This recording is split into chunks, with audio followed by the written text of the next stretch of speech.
loves, welcome back to my channel. If you're new here, my name is Oneaka. Alright, so in this video we're gonna be doing things a little bit different. I usually post my vlogs and my hair content, so I know you guys have been loving that and are used to that, but I wanted to switch it up a bit. So I'm gonna be doing a question and answer for you guys. I had gone over to my Instagram and asked persons to send me questions that I could answer in my YouTube video. And so if you're interested in seeing that, just continue watching. So usually I record using my phone, so I'm gonna be reading the questions here on my tablet. All right, so let's just jump right in. Right, my first question was, why did you choose to join YouTube, and does it affect your full-time job of being a pharmacist? All right, so the reason for me joining YouTube was basically growing up, like from when I was in high school or from YouTube came about.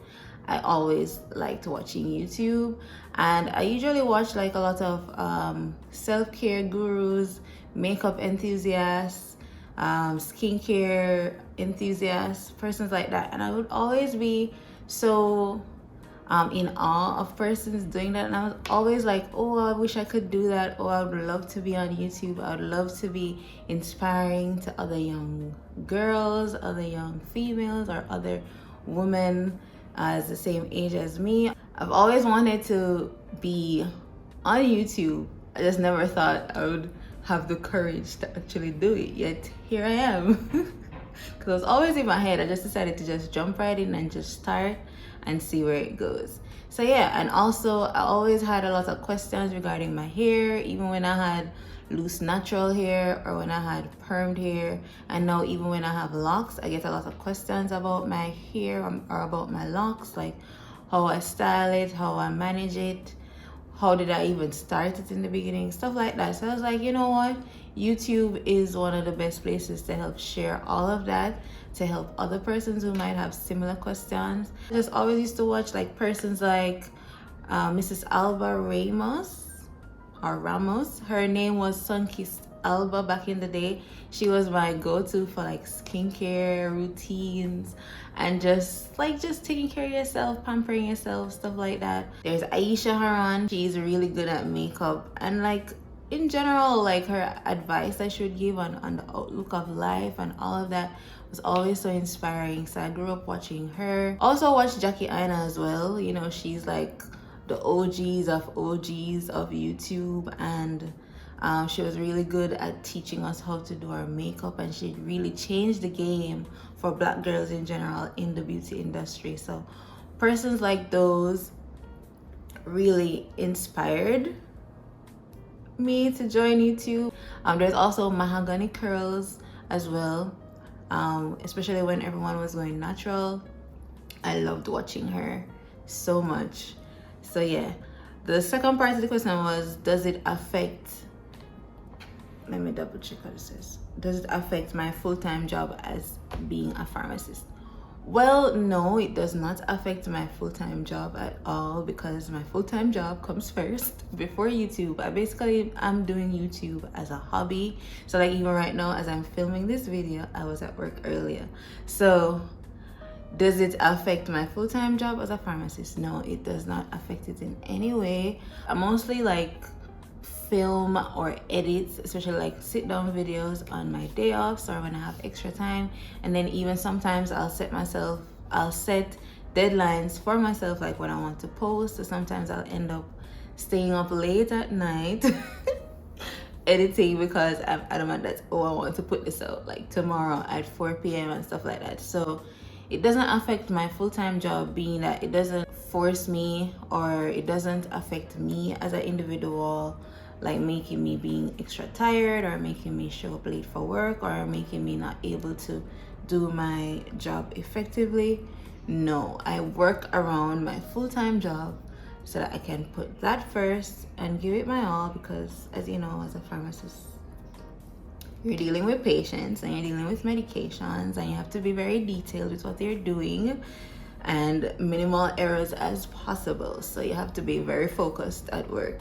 So no, it does not affect my full-time job at all. There's something in my eye. Something in my eye. All right, next question. Where are you from? All right, so for my international girlies, I am from Jamaica, and for my local persons here in Jamaica, I am from Hanover. Yes. Do you plan on staying a lock girly forever, or any changes in the near future? Well, I don't know. That's the best answer. I don't know. For now, I'm enjoying being a lot girly, even though sometimes I have my few little challenges as my hair grows longer. But who's to say I might cut my hair in the future? I don't know. But I'm open to the idea of not being a lot girly anymore. Yeah. But for now, this is what we're rocking with. All right. What's a good diet for maintaining great hair? Well, I would say any diet that is rich in protein or high in protein is very good for maintaining great hair. And of course, you need to hydrate, so make sure that you're drinking a lot of water as well. But foods that are rich in protein, like quinoa, which is a good substitute for rice, you know, you have your meats like chicken or beef, lentils, and so forth, right? So anything that is high in protein is definitely a good diet for your hair, and ensuring that you're hydrating. So drink a lot, and you are what you eat. So having a really good diet will really help your hair. How difficult is it to maintain your hair? How difficult? I wouldn't say it's difficult. Like, let me rate it between 1 and 10, and I'll say probably about a 4 or a 5. Knowing what I'm coming from when I had loose natural hair, it's like very minimal difficult to maintaining my hair. The only difficulty I'll have is like when I have my wash days and I am retwisting my hair myself. As you guys can see, I have a whole lot of hair, so it's a bit tedious. It takes me at least 2 to 3 hours to finish twisting my hair. The washing process is not as bad because I don't really have to detangle my hair like when I had loose natural hair. So yeah, so the twisting takes a while, and then for my hair to dry, it's a bit annoying because I don't really have a proper drying system right now. And then because I have locks too, I can easily just brush up my hair and tie it down and go about my day, you know. It's very low maintenance, so it's not that difficult. How do you maintain or keep your edges with locks? All right, to be honest, what I know of with locks is you need to have low manipulation on your edges. So over twisting your hair, catching up your hair in really tight tension styles every day will recede your edges. So I love to put my hair in a top knot like all the time, but what I try to do now is I just try not to catch it up too tight so that my edges will remain intact. I try to space my retwist. So usually I would retwist my hair when I wash it, which would be like if I wash it after 3 or 4 weeks.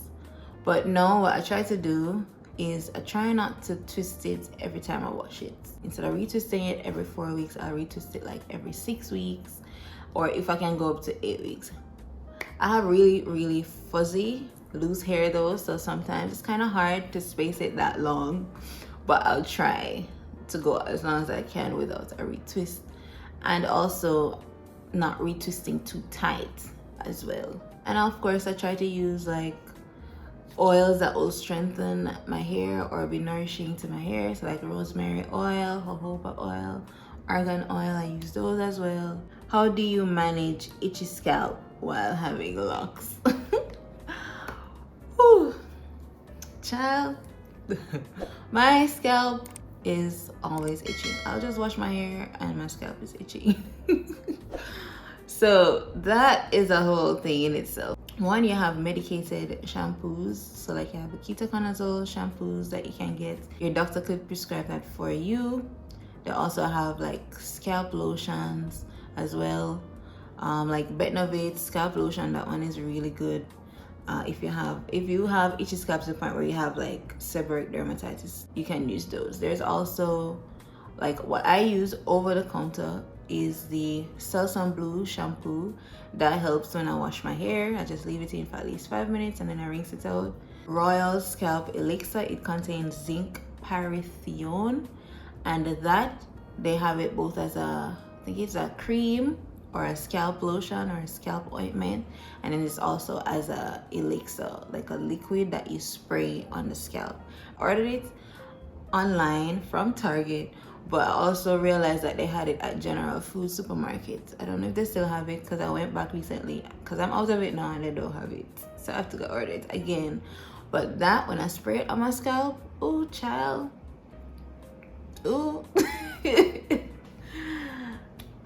Wonders, okay? Wonders. So good, so good.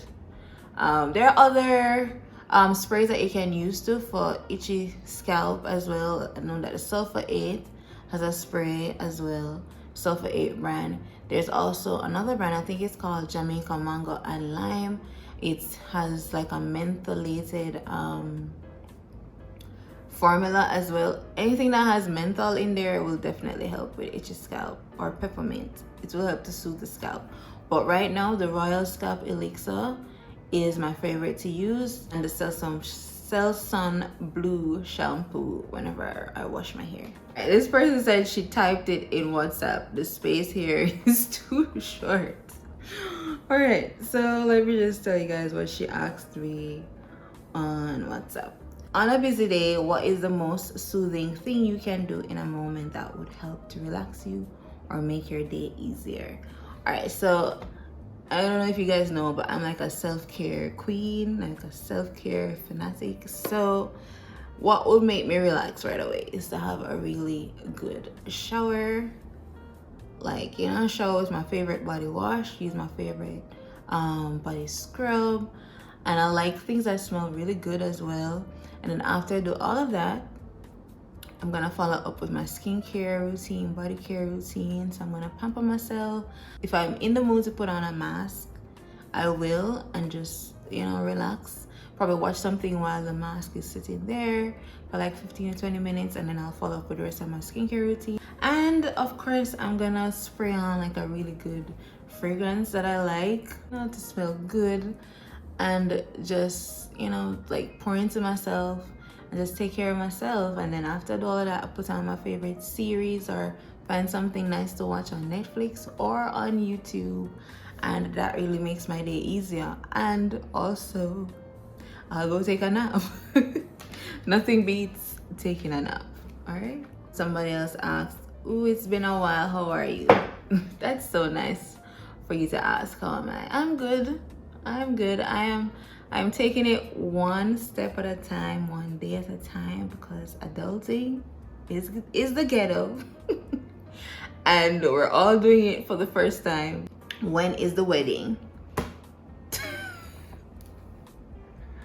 Listen, you didn't hold back enough. You never hold back at all. But this is actually a question I've gotten like a lot recently. Mostly because my boyfriend and I, we've been together for a good little minute, so I can understand, you know, the question being asked frequently. But to be honest, like, I really just trust that it'll happen when it's the right time, you know? So yeah. My final question is, who is one person that you can go to when life gets hard?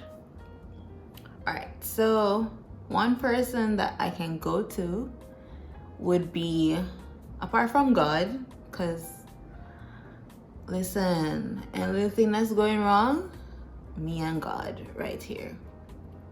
I'll be talking to God on a daily with my problems, with my concerns, especially when I'm worrying and I'm crying and all these things. Trust me, I feel so much better when I take it to God, and I try to read more of His Word, and I just engulf myself even more when I feel like life is getting overwhelming and it's getting hard. But one person that I definitely would go to is my mom. I'll speak to my mom about stuff that I am dealing with, and most times she's able to, you know, give me advice where she can, if she can, and, you know, try to tell me not to worry too much, to just let things work out how it should. So she's definitely one person I would go to, but God is definitely the main person I speak with. And also my boyfriend really does, you know, keep me sound and really does give me good advice. So I guess I would say I don't have a one person that I go to when life gets hard, but God definitely, like, God in everything. So yeah, that's it for the questions, a few questions that I got over on my Instagram. As I told you guys earlier, this is not really something that I usually do, but if you enjoyed watching and you enjoyed this question and answer, then please just ensure that you give this video a thumbs up. If you're not yet subscribed, be sure to hit that subscribe button, turn on your post notifications so that every time I post a new video, you will not miss out. Thank you so much for watching. I appreciate each and every one of you, and God's willing, I'll see you guys in my next video. Bye.